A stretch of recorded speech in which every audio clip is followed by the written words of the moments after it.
The eye of the camera opens over a vast, sickening vista of swamp and plantation land. The air is visibly stagnant, weighted by the relentless, humid heat of the Carolina summer. The light is diffused and weak, suggesting a world perpetually held in shadow. This is the landscape of inherited sin. The American South was not merely a geography, it was a moral architecture, built on a foundation of absolute hierarchy and financial credit. For the ruling class, wealth was a testament to God's favor, and failure was heresy. The camera tracks slowly across the great house of Drayton Plantation. The classical columns, once symbols of Roman virtue, are now stained and peeling, consumed by streaks of creeping green mold. A subtle shift in the roofline betrays the structural weakness underneath the superficial grandeur. Drayton. 3,000 acres of cotton, debt, and human captivity. The estate of Master Josiah Rutledge was the very definition of a Southern name, and a symbol of its deep, toxic fragility. The atmosphere shifts. The light turns internal, filtering through dusty velvet. For 20 years, the master maintained the beautiful lie. He had the carriage, the manners, the land. But a life built on a forced transaction is inherently unstable. Debt is a patient poison, and for Rutledge, the time for the final payment had arrived.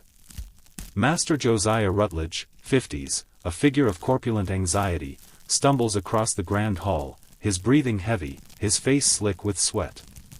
He is carrying a stack of legal papers that seem to burn his hands. He retreats into his private sanctuary, the study, slamming the heavy oak door. The sound is disproportionately loud, a shock in the oppressive quiet of the house. The crisis was the Thorne note. A demand for absolute forfeiture from Elias Thorne, a financier whose ruthlessness was legendary even in Charleston. The master faced not merely poverty, but the ultimate dishonor, the public stripping of his name, the collapse of his patriarchal authority. Inside the study, lit only by a sputtering oil lamp, Rutledge throws a ledger book onto the desk. He beats his fist against the wood in a paroxysm of blind rage. Rutledge. They will not have it. They will not take my name. He frantically searches the desk, tossing aside deeds and maps, his hands trembling. He finally finds the legal parchment, the Thorne note, and traces the figures with a desperate finger. The master's desperation revealed the ultimate truth of the system: its men would sacrifice anything to maintain the illusion of their own omnipotence. The law offered a final, cruel solution, a desperate means to satisfy the creditor and preserve the Rutledge name. Rutledge grabs a bottle of claret and pours a tumbler full, his eyes fixed on a silver-framed portrait that rests beside his inkwell. Miss Charlotte, early 20s, her face pale, dressed in formal attire. Miss Charlotte. The last remaining, non-chattel asset of value. Her social position, her very person, was now convertible currency. A strategic marriage to Thorne would clear the debt, and she would become the human collateral, the living shield protecting the master's status. Rutledge clutches the portrait, holding the image close to his chest, his face contorted in a terrifying mix of self-pity and entitlement. She is duty. She is a Rutledge. This house demands her obedience. I am saving her name. He sets the portrait back down. The decision was made. The master had chosen the sacrifice of his daughter's life to salvage the pride he worshipped. He believed he had secured his world by trading in the currency of his own blood. He failed to register the faint, distant sound of metal on metal, the rhythmic, purposeful work happening just beyond the edges of his grand, crumbling view. The camera lingers on the cold, unblinking eyes of Charlotte's portrait, which reflect the erratic, flickering light of the dying lamp. The scene cuts abruptly from the dark, manic anxiety of the master's study to the contrasting, focused quiet of a small, rough-hewn workshop. The air here is dry and honest, scented with sawdust, linseed oil, and clean sweat. The official economy of the plantation was based on promissory notes and the volatile price of cotton. But beneath the master's authority, a parallel system of commerce operated, a market where the value of a life was measured in earned moments, not in forced labor. The camera tracks across a workbench. Tools, a block plane, a set of fine chisels, are laid out with an almost religious precision. These are the instruments of a master craftsman, not a field hand. Elias. His skill as a carpenter and cabinetmaker was renowned across the county. The master rented him out often, pocketing the fee, unaware that Elias was cultivating a quiet clientele of his own, a commerce conducted through silent agreement, paid for in coins carefully laundered out of the master's view. Elias, 30s, a figure of contained power and unnerving stillness, stands at the bench. He ceases his work, looking toward the far corner of the cabin. Every sunrise belonged to the master. But the hours stolen between sunset and the master's drunken slumber, the extra commissions carved out of raw necessity, these were converted into a private, sacred currency. Stored life. Elias kneels, his movements efficient and quiet. He lifts a loose plank from the dirt floor, revealing a deep cache. The coins within are a mix of silver dollars and foreign gold, the remnants of years of silent accumulation. This hoard was the sum of his resistance. It was freedom, tangible and precise. He had earned the exact sum required by the current laws to purchase his self, to separate his soul from the legal definition of chattel. He was poised to sever the chain, to walk away and abandon the morally collapsing world of the Rutledge name.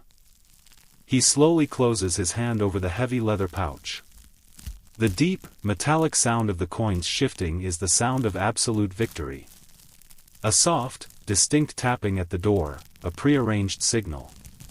A young boy from the quarters quickly slips a tightly folded scrap of paper into Elias's hand and vanishes back into the absolute darkness. Elias reads the note. It details the precise nature of the Thorn Note crisis and the master's plan to sacrifice his daughter. The information was devastating. Elias now knew the master's final, desperate act. He understood the terrifying fragility of the oppressor's world. He could walk free. He could survive. It was the simplest path. Elias walks to the window, looking toward the distant, faint glow of the main house. He holds the pouch of gold in one hand and the note in the other. But survival was not justice. Survival was merely acceptance of the master's terms. True justice, Elias reasoned, required the destruction of the system by its own internal decay. It required a transfer of power so absolute, it reversed the very definition of ownership. He drops the money pouch onto the table. The crash is heavy, definitive. He would not spend his gold for his own simple freedom. He would spend it to secure the master's house, thus purchasing the single most valuable item in the white world, the conscience of the master's daughter. He would trade physical liberty for moral leverage. He stares at the money, a look of chilling resolve settling on his face. He chose his path. He would remain on the plantation, outwardly the master's property, inwardly the supreme creditor. The slave who forfeits his own freedom to purchase the debt of his oppressor's heir. The terrifying calculus of final ruin was complete. The atmosphere is thick and heavy. Night has fallen fully, wrapping the plantation in a suffocating blanket of silence broken only by the natural sounds of the swamp. The scene is a dilapidated smokehouse, a small, brick and wood structure near the kitchen gardens. It smells strongly of old salt, preserved meat, and damp decay. The final, terrible negotiation could not take place in the civilized space of the main house. It required neutral ground, a place outside the master's surveillance, defined by preservation and hidden transaction. Miss Charlotte, early 20s, in a fine, yet rumpled night dress, slips into the smokehouse. Her movement is panicked, agitated by the recent revelation of her impending marriage. She came in desperation, driven by the knowledge that her father's love was conditional, his need for status absolute. She saw her fate as a trap, unaware that a meticulous engineer had already set the release mechanism. Elias is waiting inside. He is silent, leaning against the cold brick wall. Charlotte. Elias. Tell me it's a lie. He will not sell me. Not to Thorn, a man of such cruelty. Elias. He will. The master has already made the transaction in his mind. He is selling your comfort for his dignity. A common trade here. Elias steps forward and slowly slides a heavy, bulging leather pouch across a rough, dusty workbench. The pouch is the collection of years of labor and stolen hope. Elias. This is the total sum of the thorn note. Purchased not by your father's failing credit, but by my work. Take it now. Deliver it to the lawyer before dawn. Settle the debt anonymously. Charlotte stares at the pouch, the visible embodiment of his life. She pushes it back toward him, her hands trembling. Charlotte. This is your life. Your freedom. You would give up the only path you have for my father's wicked house? Elias. I give it to purchase leverage. Your life, Miss Charlotte, is only the means. The moment that gold settles the master's account, he will believe he is safe. He will be safe from the law. But you will be bound by a greater debt. He takes her hands, closing her fingers firmly around the leather pouch. The contact is firm, shocking in its intimacy. Elias. You will wake up every morning in the house that I preserved, wearing the name I salvaged. Your daily comfort, your every breath, will be a constant reminder of the physical freedom I forfeited for your moral submission. Charlotte. Her voice a raw whisper of realization, you are trading your deed for mine. You will remain here. Elias. I will remain here. The debt is absolute. You are the master's daughter, protected by the law, yet spiritually owned by the slave who gave up his life to save your name. You must recognize your new position. Charlotte. Pulling her hands back, clutching the pouch, if I agree, if I perform this service, what is the first requirement of my new master? Elias. Silence. Obedience. And truth. The master has secrets far deeper than his debt. Secrets that explain why my own family disappeared from the ledger 3 years ago. I require the map to his absolute ruin. The air was thick with the weight of the new contract, a transaction secured not by legal document, but by an unpayable debt of conscience. She had been freed from one brutal fate only to walk willingly into another, deeper form of bondage. The morning sun, humid and heavy, cast sickly, diffused light across the polished floors of the main house. The scent of celebration, rich coffee and stale champagne from the night before, is palpable. The transaction was sealed, transforming the psychological landscape of Drayton. The master was saved, his bankruptcy averted by the sudden, anonymous payment of the thorn note. His relief was loud, absolute, and, in its ignorance, an act of casual cruelty. Master Rutledge sits at the grand dining table, dressed in fresh linen, his face flushed with triumphant self-congratulation. He is laughing, gesturing grandly with a silver fork. Rutledge. Providence. I tell you, Charlotte, the hand of God preserved this house. The money appeared like manna. The Rutledge name is preserved for another century. Miss Charlotte sits across from him. She is immaculately dressed, outwardly serene, but her eyes are dark, fixed on the silver cutlery. She says nothing. Charlotte understood the truth. Her salvation was a physical comfort secured by the forfeiture of a human soul. Her father's victory was her absolute, eternal defeat. Every sip of coffee, every gleam of the silver, became a physical manifestation of her unpayable debt to Elias. She lifts a piece of silverware, a heavy, ornate spoon, examining her distorted reflection in its surface. Her daily existence was now a performance of profound irony. She was trapped in the gilded cage of her privilege, an unwilling sentinel of Elias's unseen authority. The luxury of her dress and the security of her name were now merely outward symbols of her inward, unbreakable bondage. Charlotte retreats to her private sitting room. She moves with an unnatural precision, lacking the neurotic, fluttery fragility that had defined her before the bargain. She reaches for her sewing basket. Elias had demanded more than gratitude, he demanded clarity. The neurotic hysteria that her father encouraged and medicated was gone, replaced by a crystalline focus on her new, terrible purpose. She had shed the victimhood of the master's daughter and embraced the terrifying agency of the slave's accomplice. She selects a beautiful, ornate silver sewing thimble, examining its surface. She then lifts a loose section of the basket's lining, revealing a small scrap of paper covered in tight, precise, but coded handwriting, her first instructions from Elias. This was her new master's command. An impossible request delivered through an innocuous instrument. The instructions were specific, utilizing a simple cipher based on the numbering of the Psalms. Elias understood the mind of the master and, therefore, the key to its safe. The coded message demands access to her father's most private papers. The demand is not for money or goods, but for information. The debt was beginning to manifest as obedience.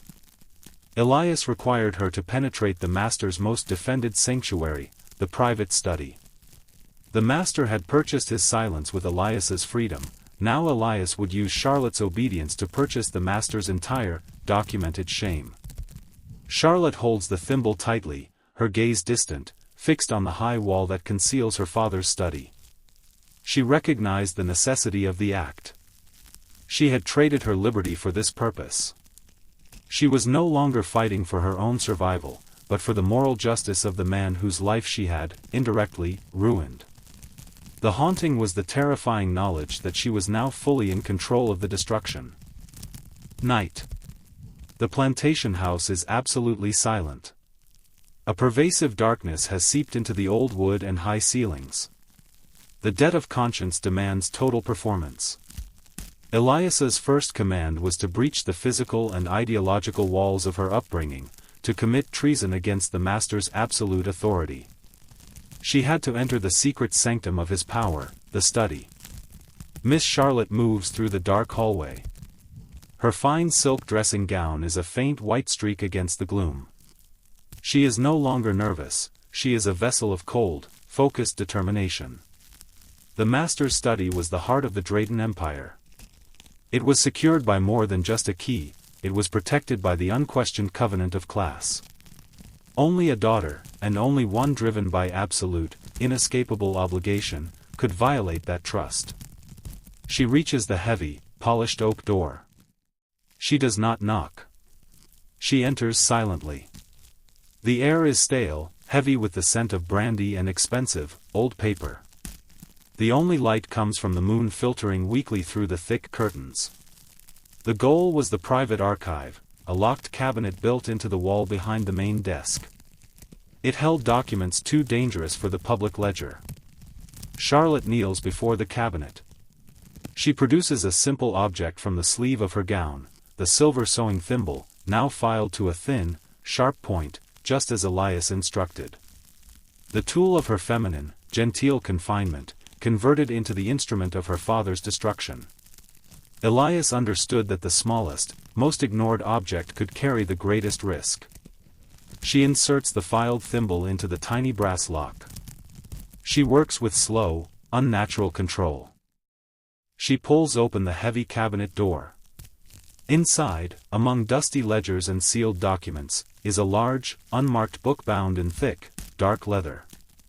This was the true history of Drayton and the surrounding county. Not financial records, but a meticulous chronicle of moral transactions. The sworn oaths, the secret favors, the names and dates of a conspiracy known only as the Brethren. Charlotte opens the ledger. Written in meticulous, sloping 19th-century business cursive, are entries detailing things no court would ever prosecute. She was tracing the path of her father's soul. The coded entries, which Elias had taught her to decipher using a key based on numbered biblical psalms, revealed the horrifying truth: the master's financial deals were secondary to his ritual power. She finds the entry Elias sought, a notation detailing a 3-year-old necessary disposal, and a name that matches a man who mysteriously vanished from the area. It is the murder Elias suspected, the political and ritualistic destruction of his own family, disguised as a routine sale. In that moment, the final vestige of filial devotion evaporated. Her moral contract with Elias was ratified in blood. Suddenly, a heavy, distant thud from the hallway outside. The master is stirring. Charlotte freezes, clutching the leather-bound book. The absolute risk of the enterprise crashed down on her.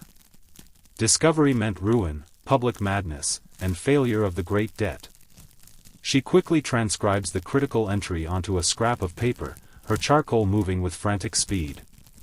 She shoves the great ledger back into the cabinet and carefully closes the door, securing the delicate lock with one final, silent movement of the silver thimble. She had performed the initial surgery. She had extracted the vital information. The paper she now held was not merely evidence, it was the intellectual key to her father's utter social and spiritual ruin. The scene is cloaked in the absolute darkness of the late hour. A faint, low beam of light cuts through the gloom of the back service hallway, near the kitchen. The air smells of mold and stale cooking fat.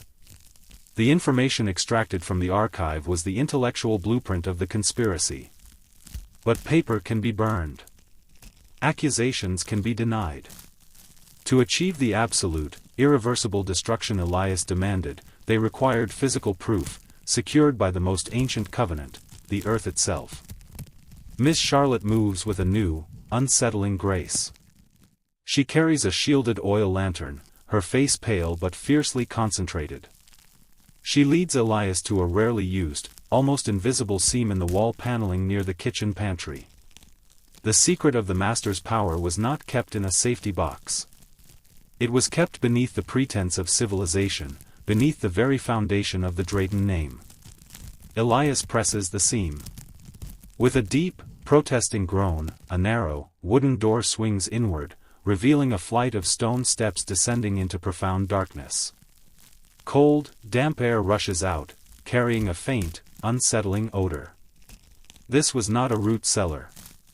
This was a grave. A hidden chamber known only to the elite, where they shed the veneer of God-fearing men to attend to their darker, more elemental faith.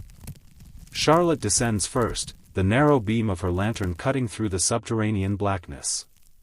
Elias follows, his presence solid and protective behind her. Int. Hidden cellar, continuous. The chamber is vast, lined with rough-cut stone and dominated by a single, heavy, flat altar stone set into the floor in the center of the room. The stone is dark, mottled, and unnaturally smooth. Charlotte. I was brought here once. As a child. He said it was a fever dream. The robes, the chalice, he called it the purification. Her voice is low, steady, the truth is finally breaking through the heavy wall of sedation and hysteria the master had imposed. The master had tried to use drugs and medical malpractice to erase her memory of this place. The truth, finally recovered, was more terrifying than the madness he manufactured. This was the crucible where the brethren affirmed their absolute power through ritual, and ritual sometimes requires more than sacrifice, it requires murder. Elias moves to the wall, his light tracing the rough stone surface. He finds low, faint scratch marks, almost like crude tally marks, scored deep into the stone. Elias. The murder is recorded, Miss Charlotte.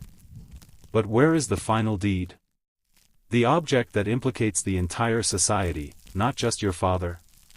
Charlotte, her eyes wide with cold clarity, walks to the base of the central altar stone.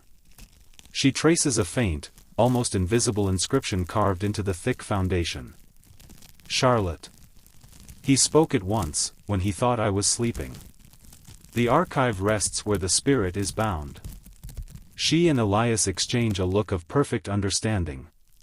It is the final, unspoken confirmation of their deadly partnership. Together, they push against the side of the massive altar stone. With a terrifying grind of stone against stone, the altar slowly slides away, revealing a dark, earthen compartment beneath. The stone had kept its secret for years. The sealed contents of the compartment contained the undeniable, physical proof. A collection of bloodied tokens, signed confessions from co-conspirators, and a final, coded roster of the brethren, the true masters of the county. Elias reaches down, retrieving a small, oilcloth-wrapped package.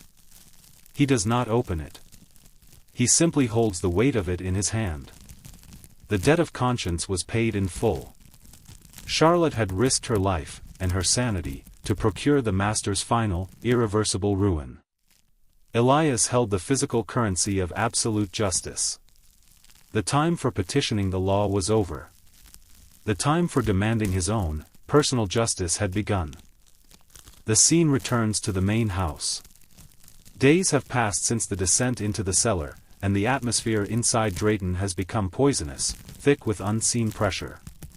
The greatest leverage Elias possessed was not the physical evidence, but the master's own guilt. Rutledge's averted financial ruin, secured by the anonymous payment, felt profoundly unnatural. He knew he should have fallen. The fact that he stood intact drove him to an acute, agonizing paranoia. Master Rutledge paces his study, wild-eyed. He has abandoned his fine clothing for a stained, open dressing gown. He clutches the amber stopper of his brandy decanter, unable to pour a drink without spilling it. Rutledge. A high-pitched, manic whisper, "They are watching me. Thorne did this. He sent a spy, an informant to make me sweat. I am a laughingstock." He slams his hand on the desk, scattering papers. He screams at the house slaves when they pass, accusing them of lingering, of watching his door. Rutledge was convinced that his failure, his shame, was now visible. He suspected everyone, the overseer, his few remaining business partners, even the local preacher. He failed, utterly, to suspect the one person whose actions were flawless. Miss Charlotte moves through the chaotic house with an unnatural, chilling calm.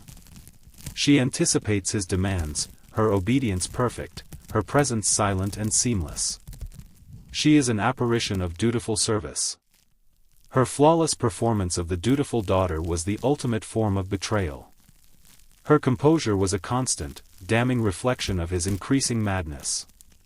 He saw the turmoil in his own mind, and projected it onto the world, incapable of looking at the true, pristine agent of his destruction. Charlotte enters the study to light the lamps. She makes no noise. Rutledge spins around, startled. "Rutledge. You linger, Charlotte. What are you doing? What are you looking at?" Charlotte. "I am ensuring the lamps are lit, Father. You requested they burn through the night." Rutledge. Waving his hand dismissively, "Leave me. The light breeds suspicion. Go." She leaves, her expression unchanging. Rutledge immediately goes to his wall safe, checking the position of the key. He trusts nothing, trusts no one. The pressure was achieving its desired effect. The master was actively disassembling his own defenses. He was consumed by the idea of external enemies, never imagining the weapon was the very bond of his blood, now entirely controlled by the man he considered a piece of chattel. Late night. Charlotte meets Elias outside the overgrown stables. A deep fog has rolled in from the swamp. Elias stands in the shadow, holding the oilcloth-wrapped package retrieved from the cellar. Charlotte. He is breaking. His mind is shattered with suspicion. How much more? Elias. The master's ruin must be final. His name must be erased by a force he cannot deny. Thorne's debt was paper. This is blood. Elias hands her a wax-sealed packet.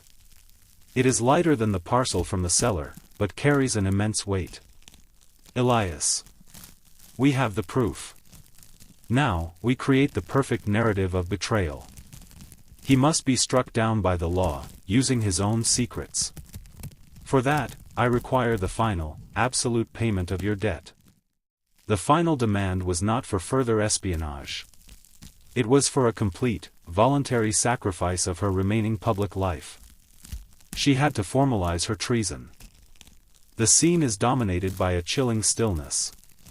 The air is cold and thick with fog, the darkest hour before the false hope of dawn. Charlotte and Elias stand near the overgrown stables, separated by the immense consequence of the document Elias holds. The collection of evidence, the ledger, the tokens, the confession, was complete. But Elias sought a justice higher than mere conviction. He sought a permanent, undeniable reversal of the master's absolute moral authority. Elias holds out the wax-sealed packet to Charlotte. It contains a single document, a formal, detailed accusation of treason, murder, and conspiracy, addressed to the state magistrate. It is written in a neat, educated hand. This was the final demand. Not to send the document, but to sign it. To take the evidence of the master's crimes and formalize it under the master's own daughter's signature. Charlotte takes the packet, her hands barely steady. She breaks the seal and opens the parchment. She reads the chilling, precise legal language detailing her father's corruption. Charlotte. I cannot. If this is discovered, even if he is caught, they will never forgive this. My name will be ruined. Forever. I will be ruined. Elias. Ruin is the only justice left, Miss Charlotte. Your name is the last piece of the master's authority that must be destroyed. If this fails, the accusation will be dismissed as the hysteria of a distraught heir.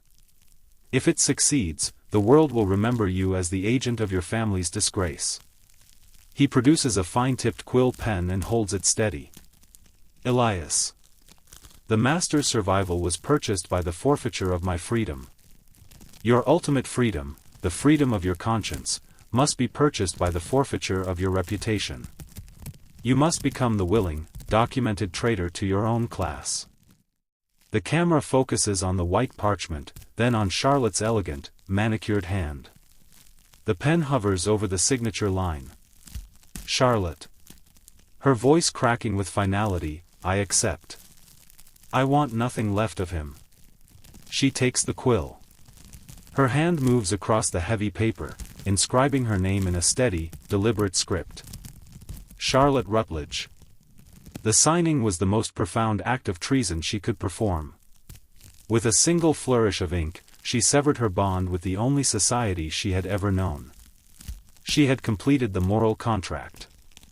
The slave had demanded his price, and the daughter had paid it in full. Elias takes the document back, folding it carefully. It is now more than evidence, it is a spiritual declaration of war. Elias. The document is perfect. The accusation must come from within the house, from the blood that has rejected him. It is now time for the master to confirm his own ruin. The master's end would not come from an external attack, but from the fatal mistake of trusting his own lineage. He would be destroyed not by the slave, but by the daughter whose life the slave had bought. The first gray light of pre-dawn touches the Spanish moss hanging heavy from the oaks. The atmosphere is tense, coiled tight, awaiting the inevitable impact. The final act required surgical precision. The collapse of the master had to appear sudden, shocking, yet entirely explicable to the magistrate. It had to look like a desperate move by a subordinate, not the immaculate work of the enslaved and his accomplice. Miss Charlotte moves through the main house, a silent, disciplined spectre. She is carrying the three instruments of ruin, the dark leather ledger from the cellar, the bloodied ritual token, and the signed accusation, still folded. The timing was essential. The trap needed to be sprung at the master's most vulnerable moment, when his paranoia was highest, and his ability to reason lowest. She enters the master's study. The master, Rutledge, is still passed out in his chair, the empty brandy decanter resting precariously on the desk. Charlotte executes the plan with inhuman calm. She places the ritual tokens and the massive, incriminating ledger deep inside the master's private wall safe. Then, she makes the crucial error, she deliberately leaves the safe door slightly ajar. Finally, she places the signed accusation, bearing her own name, and the list of the brethren on the surface of his desk, positioning them under a stray piece of his own legal paperwork, making them appear half-hidden, half-discovered. The setup was complete. The master would wake to the horrifying realization that his deepest secrets, his ritual conspiracy and the betrayal of his own daughter, were exposed by his own carelessness. She slips out just as the master stirs. Master Rutledge slowly lifts his head. His eyes focus on the papers on his desk. He reaches out a shaking hand, seeing the list of his fellow conspirators, the dark words of the Brethren. His gaze then snaps to the wall safe, standing open, betraying the deeper secrets inside. Rutledge. A strangled, guttural sound. Thorn. The dog. He has breached me. He has sent an agent into my house. He does not suspect Charlotte. He immediately suspects his professional rival, convinced the sabotage is a final act of vengeance for the debt. His rage is pure, blinding conviction.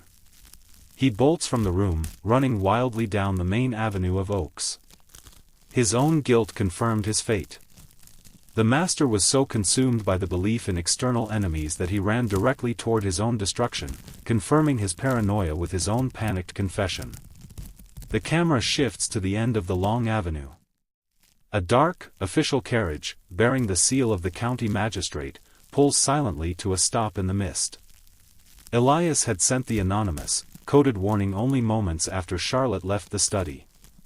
The master's frantic state, running toward the law with guilt written on his face, was all the proof the magistrate needed. Rutledge screams and struggles as the men from the carriage roughly subdue him, dragging him away from the house he thought he had saved. Rutledge. Treason. Betrayal. I am innocent. Elias watches the entire scene unfold from the deep shadow of the smokehouse entrance. He is motionless, a statue of absolute resolve. The victory was complete. The master's shame was public, his ruin irreversible, secured not by a slave's revolt, but by the relentless, cold precision of a legal and moral ambush. He was destroyed by his own record, and by the daughter whose life the slave had purchased. The house is unnaturally quiet. The immediate shock of the master's arrest has left a vacuum, a deep, lingering silence where his frantic paranoia once resided. The grand house now feels less like a home and more like a beautifully preserved tomb. The law had claimed the master. The conspiracy would unravel publicly, fueled by the evidence meticulously gathered from the cellar. But the legal victory felt hollow. True justice, in this place, was not a matter of court documents, it was a matter of internal accounting. Miss Charlotte walks through the now empty study. The wall safe is shut, but she knows its secrets. The desk is clear of the incriminating documents. She is physically free of her father's tyranny, yet she is more deeply bound than ever before. She was the sole heir, the owner of Drayton. Yet, she was also the documented traitor, the betrayer of her own blood. She had purchased her conscience by destroying her reputation and willingly entering an unpayable debt. She moves to the window, looking out across the cotton fields toward the slave quarters. Elias is working in the distance, methodical and steady. Her relationship with Elias was the only truth that remained. It was a bond secured by shared, irreversible treason. He had traded his physical freedom for her moral servitude. Now, both were tied to a collapsing estate, bound by a purpose that transcended mere ownership. Later that day, Charlotte finds Elias waiting for her near the overgrown kitchen gardens, the same place where their initial bargain was struck. He carries no tools, no visible signs of labor. Charlotte. The magistrate will seize the property. The debts of the estate are vast, even without Thorn. Elias. The property will be sold. It is the only way. Charlotte. Her voice a quiet, difficult confession, I signed the deed of accusation. I destroyed my name to save my soul. What is my final instruction, Elias? The payment is due. Elias looks at her. He does not offer comfort or absolution. His gaze is clear, sharp, and final. Elias. Your debt is paid, Miss Charlotte. I demanded the ruin of the master and the preservation of the truth. That is finished. My freedom was used to secure your conviction. It is not yours to return, nor mine to claim back. He pauses, then slowly turns, walking away toward the quarters. Elias. I will work my passage away from here. You have control of the sale, Miss Charlotte. Do what must be done to the land. You have learned the currency of justice." His answer was the ultimate act of power. He released her from the debt not out of mercy, but out of a final, total control. He had used her as an instrument to strike down the system, and having achieved that, he simply released her to the consequences of her choices. Charlotte stands alone, watching him go. She is left with the truth: the house is hers, but the burden is absolute. The plantation, the symbol of her family's sin, must be undone. Drayton was no longer a legacy, it was a ruin she had to dismantle. The price of absolute justice was the absolute loneliness of responsibility. The slave had walked free, leaving the master's daughter forever bound to the moral destruction she had unleashed.